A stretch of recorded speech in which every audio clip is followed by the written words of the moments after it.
Hey everybody, welcome back. I'm the Gerbil. In today's video, I want to take kind of an in-depth look at Jyn Erso and her place in the Admiral Raddus team.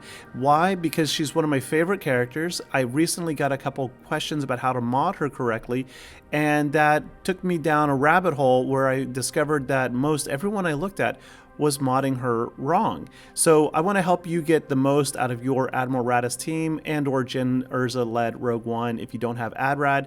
So here we go. Let's get started, shall we? Oh, and also I'm going to show in this video Admiral Raddus destroying a Grand Inquisitor team with the level 9 GI Datacron. So anyway, here we go. Jyn Erso, first off, while her kit says attacker, she should not be treated as an attacker. Her damage multiplier is incredibly low.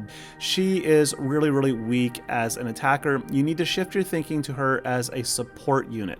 Next in her kit, if she is under Admiral Raddus, we can ignore her leadership, but 4 of her 5 kit options have synergies with critical chance, meaning she needs lots and lots of crit chance. I also highly recommend you run speed mods with a crit chance set as well. No offense, no potency. Now I do have potency on the cross, but it is 100% not necessary.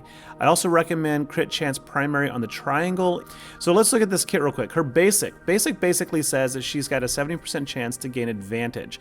Advantage is going to give her a 200% chance addition to her critical chance. So essentially for the next 2 turns after basicing, she is going to crit 100%. Her first special is going to be an AoE. It's going to also pass 100% turn meter to a target ally. Note, not a rebel, but a target ally. So you could run her with like Slicker, for example, which I would not, but you could. And then if you have any defeated allies, for each critical hit, this special will revive them, a random one, at 20% max health. So in other words, she's going to pass turn meter, support. She's going to revive characters, support or healer, right? Okay, so that's pretty solid. Okay, let's move on though. Her Truncheon Strike, though, is probably my favorite. What it does is it removes 100% turn meter from the target enemy, but then gives it to herself. So if you hit somebody at say like 90% turn meter, they lose all the time they had to accumulate that, and then she gains 90% turn meter to go again. In addition, if it's a crit, she stuns them, so they lose their next turn, like 2 turns they lose. I'm not going to really talk about leadership here into the fray. If you're running her in leadership, you can see all allies are going to gain 20 or 35% potency, which is nice. And then there's a good chance to distribute exposed, which is where your real damage comes from on either an Admiral Raddus or a Jyn Erso-led Rogue One squad.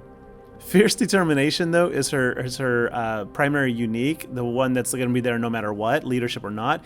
Basically, it says that whenever Jyn scores a critical hit, she's going to gain 10% potency, and it's for each one, and it's unlimited.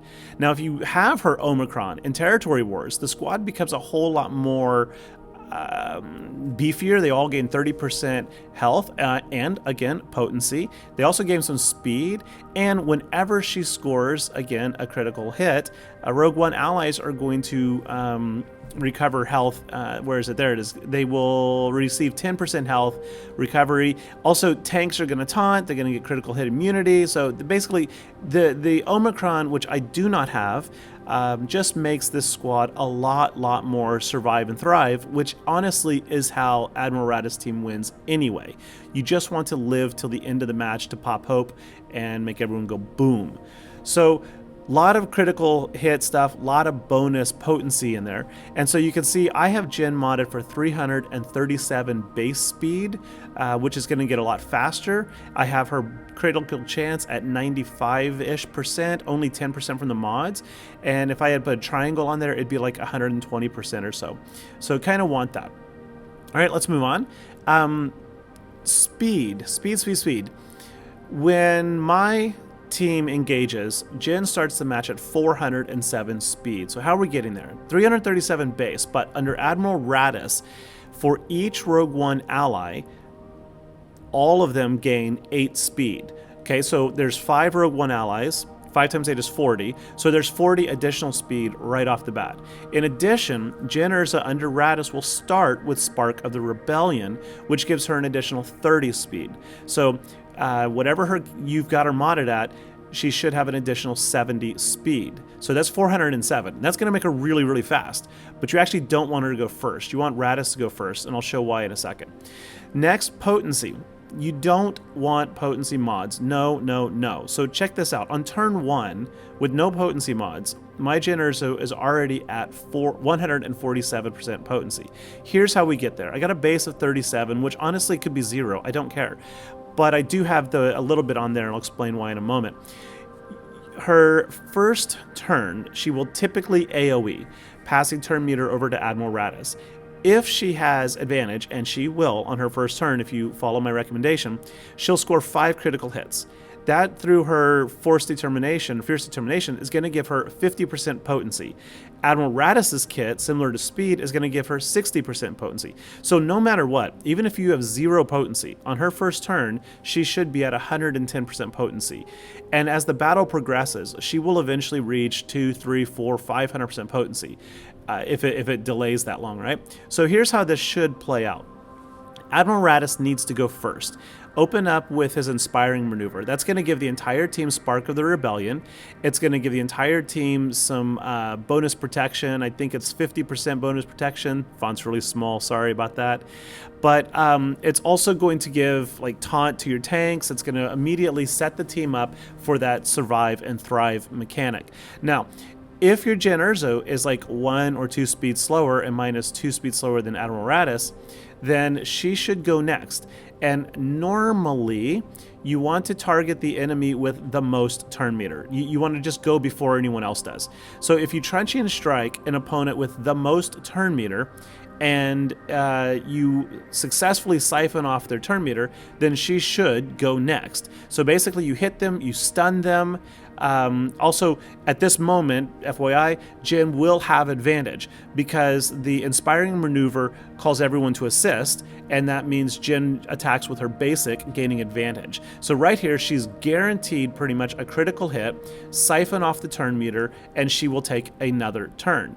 And upon doing that extra turn, you typically want to go ahead and use her AoE. It depends, of course, it's conditional on how threatening your opponents are, but I will pretty much always start with the AoE, which is going to give another 5 critical hits, using up her advantage, gaining another 50% potency, and I'm going to pass that turn meter that she grants 100% to back over to Admiral Raddus, who is then going to go again. Ideally, this is before anybody else in the battle has taken a turn.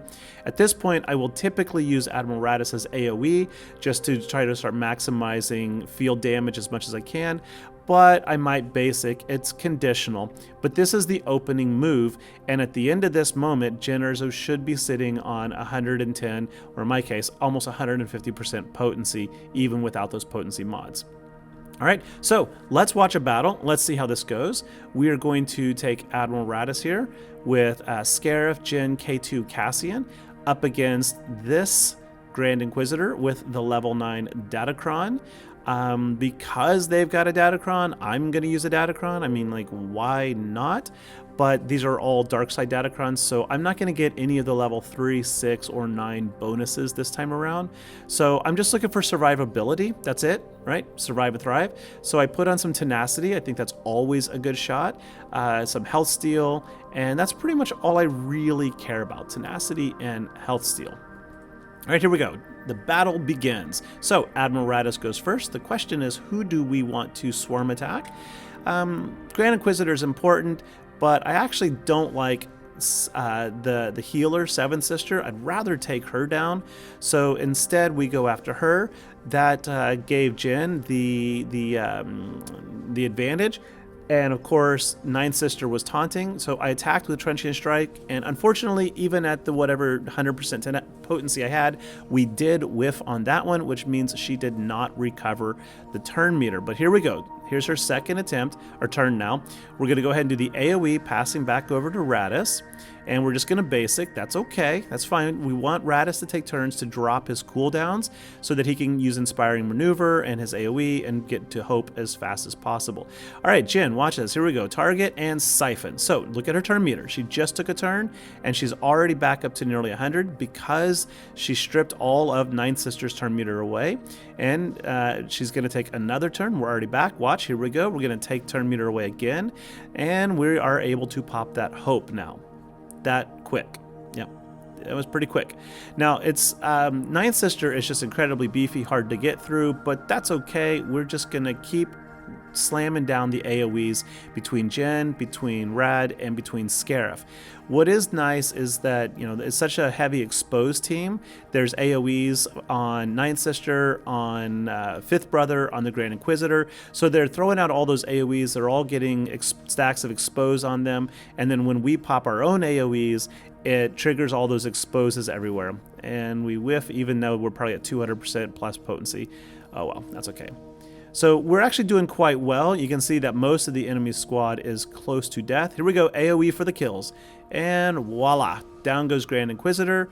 The next AoE will take out 7th Sister and 8th Brother. Here we go, take all that turn meter, Jyn. Fail again. Yeah, not the best example, but again, it is a really good defensive team with the level 9 Datacron, and you can see this was not that hard, actually. Anyway, thanks for watching. Oh, let's recap real quick. 64 banners, not too bad. So just to recap, Jyn, start thinking of her as a support, not an attacker. Mod her for speed and critical chance. Make sure that she is at least 1 speed lower than Admiral Raddus. And keep in mind, Raddus's leadership affects him too. So whatever his base speed is, it will start at that plus 60, or plus 40, sorry, 8 speed per Rogue One. So take his speed plus 40 and then compare it to Jyn's speed plus 70 and make sure that he's still 1 faster. All right, thanks for watching. I hope this helped. I hope you enjoy it. I hope you reconsider your Jyn mods, or at least take a look at them, make sure that they're what they probably need to be. And I hope you have an excellent time on the holotables, and I will see you later. And kindly give me a like and sub if you appreciated this video. Catch you later. Bye-bye.